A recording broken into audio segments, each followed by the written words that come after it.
अस्सलाम वालेकुम। मेरा नाम ज़ीशान हैदर चीमा है और मैं फेरी मार्केटिंग कंपनी के साथ as a head of sale अपनी खिदमात सर अंजाम दे रहा हूँ। सर कैसे हैं आप?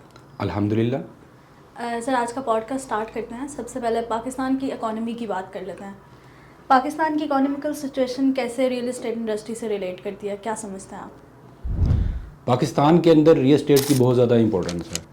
उसकी बहुत सारी वजूहात हैं। पाकिस्तान के अंदर जो है, अगर आप मैन्युफैक्चरिंग की साइड पे जाएँ, अगर आपने इन्वेस्टमेंट करनी है किसी भी सेक्टर के अंदर, तो आपको एक सेट ऑफ स्किल्स चाहिए। जबकि रियल एस्टेट के अंदर एज ए स्लीविंग पार्टनर भी आप अपना इन्वेस्टमेंट जो है कहीं पे भी पार्क कर सकते हैं और अच्छी अप्रिसिएशन ले सकते हैं। अगर आप इंडस्ट्री की बात कर रहे हैं तो इंडस्ट्री के अंदर आपको सेट ऑफ स्किल्स भी चाहिए और आपको एक अच्छा सरमाया भी चाहिए, हैवी इन्वेस्टमेंट चाहिए। और उसके अलावा भी अगर आप सर्विसेज में जाते हैं तो सर्विसेज इंडस्ट्री के अंदर या किसी भी बिज़नेस से आप मुंसलिक हैं तो उस बिज़नेस से रिलेटेड आपकी स्किल्स रिक्वायर्ड है। रियल एस्टेट के अंदर आपको किसी किस्म की स्किल्स रिक्वायर्ड नहीं है, सिर्फ़ और सिर्फ आपने एक समझ लें अच्छे प्रोजेक्ट का या अच्छी लोकेशन का इंतखाब करना है, एक अच्छी ग्रुप का इंतखाब करना है जहाँ पे आप अपनी इन्वेस्टमेंट को पार्क कर सकें। सर जैसा कि आप जानते हैं नया साल शुरू हो गया, तो इस साल में आप क्या हाइप देखते हैं रियल एस्टेट सेक्टर में, और पिछले साल से इस साल को कैसे कंपेयर करते हैं, कैसे ये साल बेहतर साबित होगा? उम्मीदें तो बहुत अच्छी हैं और उसकी कुछ वजूहात भी हैं। जैसा कि आप जानते हैं कि 2023 के अंदर कोई प्रॉपर गवर्नमेंट नहीं थी, केयर टेकर गवर्नमेंट बिल्कुल थी। सर। और हम उम्मीद करते हैं कि एक ऐसी स्टेबल गवर्नमेंट आएगी जो कि 5 साल चले। डेफिनेटली। तो जो स्टेबिलिटी है उसके आने के भी चांसेस हैं। पहले को अनस्टेबिलिटी थी, अनसर्टेनिटी थी, और कोई भी गवर्नमेंट आए तो जो एक लॉन्ग टर्म गवर्नमेंट होती है उसके असरात होते हैं। तो 2024 के अंदर बहुत अच्छी एक्सपेक्टेशंस हैं। और उसके अलावा ख़ास तौर पे अगर पाकिस्तान के अंदर फॉरेन डायरेक्ट इन्वेस्टमेंट आती है और मुख्तलिफ़ ममालिक के साथ जैसा कि हमारी बात चल भी रही है और हमारे कुछ एग्रीमेंट्स होते हैं, तो हम ये सोच सकते हैं कि 2024 के जून के अंदर अगर हमारा बजट जो है उस बजट का भी रियल एस्टेट पे काफ़ी इम्पैक्ट होगा। सेकेंडली, पाकिस्तान के अंदर चीज़ें अब ऐसा ऐसा रेगुलाइज हो रही हैं। बिल्कुल सर। जैसा कि आप जानते हैं कि लास्ट गवर्नमेंट के अंदर रियल एस्टेट रेगुलेटरी अथॉरिटी बनाई गई थी, उसका एक बिल पेश किया गया था। उस पर अभी मुकम्मल तौर पे अमल दरामद तो नहीं हो सका, लेकिन वो ट्रांसपेरेंसी के लिए और रियल एस्टेट सेक्टर को रेगुलाइज करने के लिए, स्ट्रीमलाइन करने के लिए और लोगों की जो इन्वेस्टमेंट्स हैं उनको सिक्योर करने के लिए उस बिल की बहुत अहमियत है। तो फ्यूचर को हम बहुत अच्छे तरीके से देखते हैं और हम देख रहे हैं कि पाकिस्तान में अगर बिज़नेस ग्रो करेगा तो रियल एस्टेट ग्रो करेगा, बिल्कुल सर, एक क्योंकि बेहतर हर साल चीज़ होगा। जो है वो इंटरलिंक्ड है। मिसाल के तौर पे रियल एस्टेट, लोग रियल एस्टेट के बारे में क्या समझते हैं? रियल एस्टेट सिर्फ घरों का या अपार्टमेंट्स या शॉप्स का नाम नहीं है। हर चीज़, बेशक वो इंडस्ट्री है, वो एग्रीकल्चर है, वो आपके कंपनीज़ का बिज़नेस है, कॉरपोरेट सेक्टर है, या लोग जो अपनी ज़रूरत के लिए घर ले रहे हैं, हर चीज़ रियल एस्टेट से मुंसलिक है। अगर इंडस्ट्री ग्रो करती है तो उसका भी तल्लक लैंड के साथ है। बिल्कुल सर। एग्रीकल्चर अगर ग्रो करती है उसका तल्लक भी लैंड के साथ है। तो रिसोर्सिस के साथ हर चीज़ जो कहते हैं कि दुनिया के अंदर कोई सी किस्म का भी आप बिज़नेस कर लें, इन द एंड जो कैपिटल है वो रियल एस्टेट में वापस आता है। बिल्कुल सर, ऐसा ही है। तो हम अच्छा एक्सपेक्ट करते हैं, इंशाल्लाह फ्यूचर बहुत अच्छा होगा। डेफिनेटली सर, एक बेहतर साल होगा। सर दो तरह के इंफ्रास्ट्रक्चर्स होते हैं, एक वर्टिकल, एक हॉरिजॉन्टल इंफ्रास्ट्रक्चर्स। पाकिस्तान में आप क्या समझते हैं किसकी ज़्यादा ज़रूरत है? जैसा कि अफीफ़ा आपने कहा है कि दो तरह के इंफ्रास्ट्रक्चर हैं। वर्टिकल इंफ्रास्ट्रक्चर उसे कहते हैं कि जो कि हाई राइज बिल्डिंग्स हैं या मेगा स्ट्रक्चर्स बिल्कुल हैं। सर। और हॉरिजेंटल इंफ्रास्ट्रक्चर हम उसे कहते हैं कि जो कि ग्राउंड+1 या ग्राउंड+2, ग्राउंड+3 के ऊपर मैक्सिमम ऐसा ही है। उस मतलब इतनी हाइट वो अटेन करते हैं। जो आपका हॉरिजेंटल इंफ्रास्ट्रक्चर है उसके अंदर आपकी फैक्ट्रीज़ भी आती हैं। जो हॉरिजेंटल इंफ्रास्ट्रक्चर है उसके अंदर आपके तमाम के तमाम हाउस के प्रोजेक्ट्स, आपकी टाउन प्लानिंग, डिफरेंट किस्म की हाउसिंग सोसाइटीज़ के अंदर रेजिडेंशियल आप कह सकते हैं कि वो है। अब आ जाते हैं कि पाकिस्तान में ज़रूरत किस चीज़ की है। ना सिर्फ पाकिस्तान में, पूरी दुनिया में इस टाइम वर्टिकल की बहुत ज़्यादा इंपॉर्टेंस है और उसकी रीज़न है। उसकी रीज़न ये है कि एक तो ये लेस कंज्यूमिंग है, लैंड जो है वो कम इसमें कंज्यूम होती है। सेकेंडली एनर्जी एफिशिएंट है और मोर सिक्योर है, सिक्योरिटी के हिसाब से। पाकिस्तान के अंदर अनफॉर्चुनेटली ये तीनों चीज़ें जो हैं, जिसके अंदर आप कह सकते हैं कि लैंड जो हमारी एग्रीकल्चर लैंड है वो टाउन प्लानिंग की वजह से, बहुत ज़्यादा सोसाइटीज़ बनने की वजह से जो हमारी फर्टाइल लैंड है वो कम हो रही है। बिल्कुल सर, ऐसे ही है। तो इसलिए वर्टिकल जो है वो लेस लैंड कंज्यूमिंग है, तो उससे ज़्यादा लोग जो हैं वो अकोमोडेट हो जाते हैं, रेजिडेंट्स ज़्यादा उसके अंदर अकोमोडेट होते हैं। सेकेंडली पाकिस्तान की जो सिक्योरिटी की सूरत हाल है, पाकिस्तान के अंदर जो एनर्जी का क्राइसिस है, जो एनर्जी की प्राइसेस हैं, तो जो मिडिल क्लास है वो अफोर्ड ही नहीं कर पा रही। लेकिन एक बात मैं इसमें ज़रूर कहना चाहूँगा, वो ये है कि अगर आप वर्टिकल स्ट्रक्चर्स के अंदर या मेगा स्ट्रक्चर्स में आप जाते हैं, वहाँ पे इन्वेस्टमेंट करते हैं, तो उन प्रोजेक्ट्स का इंतखाब करें जिनकी अपनी मैनेजमेंट है, कंपनी मैनेज कर रही है। रेजिडेंट्स जहाँ पे मैनेज कर रहे हैं वहाँ पे इन्वेस्टमेंट करना थोड़ा सा कह लें कि इनसिक्योर हो जाता है, क्योंकि उसके बाद जो है वो उन प्रोजेक्ट्स का कोई वाली वारिस नहीं होता। बिल्कुल सर, ऐसे ही। तो जहाँ कंपनी मैनेज कर रही है वहाँ पे आप लाइफ को एंजॉय भी करेंगे। सेकेंडली ये है कि अगर मैं अपार्टमेंट्स की बात ही करूँ, तो अपार्टमेंट्स के अंदर जिस जगह के ऊपर एक अच्छी कंपनी अपार्टमेंट्स को मैनेज कर रही होती है, क्योंकि दो तरह के प्रोजेक्ट्स होते हैं, एक प्योर रेजिडेंशियल होते हैं, एक आप कह लें कि जिसमें कम्बो होते हैं, जिसमें कमर्शियल भी होता है और रेजिडेंशियल पार्ट भी होता है। लेकिन उसमें भी सिर्फ luxury apartments, luxury projects top notch, कि जिसके अंदर रेजिडेंट्स और जो माल है वो मिक्स नहीं है, बेसिकली उनकी एंट्रीज डिफरेंट है।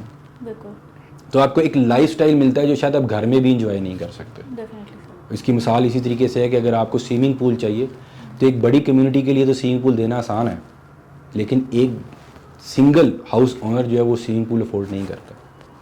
इसी तरह क्लब की फैसिलिटी है, गेमिंग एरिया की फैसिलिटी है, रूफ टॉप स्काई गार्डन की फैसिलिटी है, या किसी किस्म की भी और एमेनिटीज़ हैं, तो वो एमेनिटीज़ सिंगल ओनर के लिए वो पॉसिबल नहीं है, लेकिन एक बिग कम्युनिटी के अंदर वो मैटर ही नहीं करता। तो हमें इनफरादी तौर पर भी, और जो हमारा मुल्क है पाकिस्तान की सोच की अक्कासी करते हुए भी हमें वर्टिकल की तरफ जाना चाहिए, क्योंकि अब ये टाइम आ गया है, और क्योंकि अभी हमने अगर अपने आप को इस चीज़ में ना बदला तो चीज़ें बड़ी वर्स हो जाएंगी, और हमारे जो एग्रीकल्चर सेक्टर है वो बहुत ज़्यादा सफ़र करेगा, और ज़ाहिर सी बात है अल्टीमेटली उसके सफ़र करने से हम सफ़र करेंगे। सर, जो ओवरसीज़ पाकिस्तानी डॉलर में इन्वेस्टमेंट करते हैं, आप उन्हें क्या रेफ़र करेंगे कि डॉलर में इन्वेस्टमेंट ज़्यादा फ़ायदेमंद है या रियल एस्टेट सेक्टर में? इसके दो पहलू हैं। एक तो जो ओवरसीज़ पाकिस्तानी हैं वो वहाँ पे बड़ी मेहनत के साथ पैसे अर्न करते हैं, और उनकी कोशिश होती है कि पाकिस्तान के अंदर अच्छे प्रोजेक्ट्स के अंदर इन्वेस्टमेंट्स की जाए, लेकिन जब करेंसी स्टेबल नहीं होती तो उस टाइम पे सम टाइम्स वो अपनी इन्वेस्टमेंट्स को वो स्टॉप कर देते हैं। बिल्कुल सर। एक दूसरे हैं जो पाकिस्तान के अंदर जो करेंसीज़ को होल्ड करते हैं। तो पहली बात तो मैं कैटेगोरिकली बता दूं कि करेंसीज़ को होल्ड करना अनएथिकल भी है और इलीगल भी है, लेकिन ओवरसीज़ के हवाले से मैं अगर बात करूं तो उनके कुछ तहफ़्फ़ुज़ात ठीक हैं, लेकिन पाकिस्तान के अंदर एक सोच को बदलना पड़ेगा। वो सोच ये है कि हमें शॉर्ट टर्म के बजाय लॉन्ग टर्म सोचना है। मैं ये चीज़ बड़े वसूख के साथ कह सकता हूँ, बल्कि चैलेंज कर सकता हूँ कि कोई भी ओवरसीज़ पाकिस्तानी जो कि अप्रूव प्रोजेक्ट हैं, ऑथेंटिक हैं, या उनकी अच्छी डिज़ाइनिंग हुई है, वेल डिज़ाइंड है, उनमें से किसी की भी एग्जांपल ले लें, या किसी हाउसिंग सोसाइटी की ले लें, या किसी प्रोजेक्ट की ले लें, और उसका एनालिसिस आपने लॉन्ग टर्म में करना है 5, 10, 15 साल के अंदर, तो आप हैरान रह जाएंगे कि अगर आप डॉलर में भी 10 साल पहले अगर आपने इन्वेस्टमेंट की थी और आज वापस आप डॉलर में कन्वर्ट करते हैं अपनी इन्वेस्टमेंट्स को लिक्विडेट करके, तो तब भी वो 2 to 3 टाइम्स होंगे। बिल्कुल सर। सर, हमारे व्यूअर्स को थोड़ा सा गाइड कर दें कि अपार्टमेंट ख़रीदने से पहले किन चीज़ों को मद्देनज़र रखना चाहिए? फीफा बहुत अच्छा क्वेश्चन है, और बहुत सारे लोग हैं जिनको अपार्टमेंट ख़रीदने से पहले नहीं पता कि किन चीज़ों को मद्देनज़र रखना चाहिए। बिल्कुल सर। एक तो सबसे पहले हमेशा अपार्टमेंट ख़रीदने से पहले एक अच्छे प्रोजेक्ट का इंतखाब करना चाहिए, जिसके अंदर प्रॉपर पार्किंग मौजूद हो, जिसकी लोकेशन अच्छी हो, और जिसके अंदर अमेनिटीज़ मौजूद हो, ताकि एक अच्छा लाइफस्टाइल आप इंजॉय कर सकें। एक नॉर्मल बिल्डिंग के अंदर आप लाइफस्टाइल को इंजॉय नहीं कर सकते, बल्कि वो हैज़ल फ्री नहीं है, वो बड़ा पेनफुल है। ठीक कह रहे हैं सर। जहाँ पे कोई कंपनी मैनेज कर रही है, सिर्फ उन प्रोजेक्ट्स में इन्वेस्टमेंट करनी चाहिए। सेकेंडली, लोगों को सर्कुलेशन के कॉन्सेप्ट का नहीं पता। अपार्टमेंट का एरिया जो है, एक ग्रॉस एरिया होता है, एक नेट एरिया होता है, तो उसमें इस चीज़ को मद्देनज़र रखना चाहिए कि सर्कुलेशन कितने % है। सर्कुलेशन बेसिकली हम जो पैसेजेस, लिफ्ट एरिया, और आपका जो एमरजेंसी एग्ज़िट है, लॉबीज़ हैं, इस एरिया को सर्कुलेशन एरिया कहते हैं, जी सर। वो कितने परसेंट है? अगर वो एरिया, समटाइम्स आप किसी अपार्टमेंट में जाते हैं कि जिसकी 1000 स्क्वायर फीट का होता है, लेकिन मुख्तलिफ प्रोजेक्ट्स को आप विज़िट करके देख लें, आपको हर प्रोजेक्ट के अंदर अब 1000 स्क्वायर फीट के अपार्टमेंट का अंदर का एरिया कम या ज़्यादा लगेगा, फील होगा। कोई अपार्टमेंट आपको बड़ा फील होगा, कोई छोटा फील होगा। तो सर्कुलेशन को लाजमी मद्देनज़र रखें, उसके डिज़ाइन को लाजमी मद्देनज़र रखें, रूम्स के size, TV launch, kitchen, drawing room, उनके साइज़ पे डिपेंड करता है। तो लेआउट प्लान उसको बड़े गौर से देखने की ज़रूरत है। बिल्कुल सर। सेकेंडली, जब आप किसी भी अपार्टमेंट के अंदर इन्वेस्टमेंट करते हैं तो इस चीज़ को मद्देनज़र रखें कि पार्किंग इसमें इंक्लूडेड है कि एक्सक्लूडेड है। अगर पार्किंग सब कुछ प्रोजेक्ट्स में इंक्लूडेड होती है तो इंक्लूड होकर वो पार्किंग बेसिकली आपको चार्ज कर रहे होते हैं पर स्क्वायर फीट के हिसाब से, जितने में आपका अपार्टमेंट का इंटरनल का एरिया, जबकि उसकी फिनिशिंग उस टाइप की नहीं होती। बिल्कुल सर। तो वो प्रोजेक्ट्स जिनके अंदर पार्किंग उनके ग्रॉस एरिया के अंदर इंक्लूडेड नहीं है, वो पार्किंग आपको ज़्यादा इकोनॉमिकल पड़ती है। और दूसरा, आपने प्रोजेक्ट के डिज़ाइन को देखना है कि उसकी कैपेसिटी कितनी है। क्या वो किसी माल, उसमें अगर माल भी मौजूद है, शॉपिंग मॉल मौजूद है, उसमें अपार्टमेंट मौजूद है, तो क्या उसके मुताबिक उन्होंने पार्किंग की प्लानिंग की हुई है? क्योंकि आप हर एक की ख्वाहिश ये है कि मैं जिस भी जगह पर रहाइश अख्तियार करूँ वहाँ पे वो और उसकी फैमिली एक अच्छी और हैज़ल फ्री ज़िंदगी गुजार सके। तो इन पॉइंट्स को लाजमी मद्देनज़र रखें। सर, रियल इस्टेट इंडस्ट्री में आप रिटर्न ऑन इन्वेस्टमेंट को कैसे देखते हैं? ये बहुत इंपॉर्टेंट क्वेश्चन है।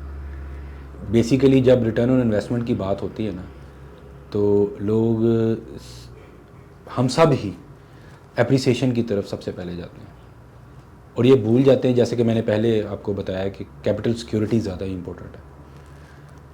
आजकल बहुत सारे ग्रुप पाकिस्तान के अंदर एक फ़िक्स रेंट दे रहे हैं और समटाइम्स वो इतना ज़्यादा है कि जो कि अनएक्सेप्टेबल है। बिल्कुल सर।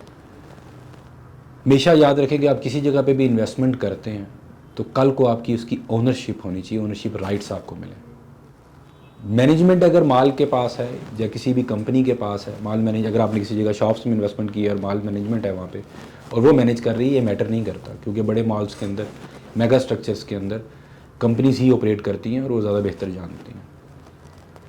लेकिन कम से कम जो भी प्रॉपर्टी लें उसकी आपकी ओनरशिप हो, और ऑफ प्लान है तो ज़्यादा बेहतर है। इंस्टॉलमेंट में आप दे रहे हैं तो आपके लिए पैसे देना भी आसान है और कल को वो अमाउंट आपकी इकट्ठी भी हो जाती है, अप्रिशिएट भी कर जाती है और कल को अच्छा रिटर्न ऑन इन्वेस्टमेंट भी मिलता है, रेंटल यील्ड बेहतर होती है, उसमें रेंटल रिटर्न बेहतर होता है। तो शॉर्ट टर्म प्लान के ऊपर, शॉर्ट टर्म आज ही फौरी इंस्टेंट बेनिफिट के ऊपर ना जाएं, रियल टाइम बेनिफिट के ऊपर। हो सकता है कि आप 1 करोड़ रुपए की इन्वेस्टमेंट कर रहे हैं किसी जगह के ऊपर और 3 साल का प्रोजेक्ट है या 4 साल का प्रोजेक्ट है, तो 4 साल के बाद वो 100% या 200% अप्रिशिएट कर गया हो। उस टाइम के ऊपर जो उसकी रियल वैल्यू होगी उसके हिसाब से आपको रेंटल रिटर्न मिलेगा। अगर आज आप किसी के साथ इन्वेस्टमेंट कर बैठते हैं जो आपसे लॉन्ग टर्म एक एग्रीमेंट साइन कर लेता है, तो आप उसको चेंज नहीं कर सकते और वो प्रॉपर्टी आपकी ओनरशिप में नहीं है। बिल्कुल सर। तो ख़ास तौर पे कमर्शियल के अंदर और अपार्टमेंट्स के अंदर तो आपको डबल बेनिफिट इस चीज़ का होता है कि आपकी ना सिर्फ एसेट की वैल्यू बढ़ रही होती है वक्त के साथ, बल्कि जो रेंटल रिटर्न है वो भी आपकी कैपिटल को रिकवर कर रहा होता है।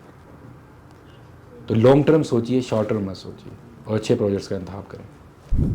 सर, फेरी मार्केटिंग का रियल एस्टेट सेक्टर में क्या रोल है? फेरी मार्केटिंग काफ़ी लंबे अरसे से रियल एस्टेट के अंदर अपनी खिदमात दे रही है, ओवर 12 ईयर्स आप कह सकते हैं।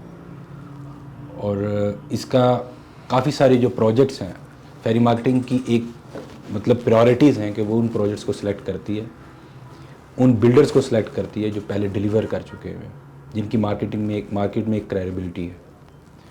और हमारे अल्हम्दुलिल्लाह जितने भी प्रोजेक्ट्स फेरी मार्केटिंग ने उनकी मार्केटिंग की है, सेल्स एंड मार्केटिंग की है, उसमें तमाम कस्टमर हैप्पी कस्टमर्स हैं।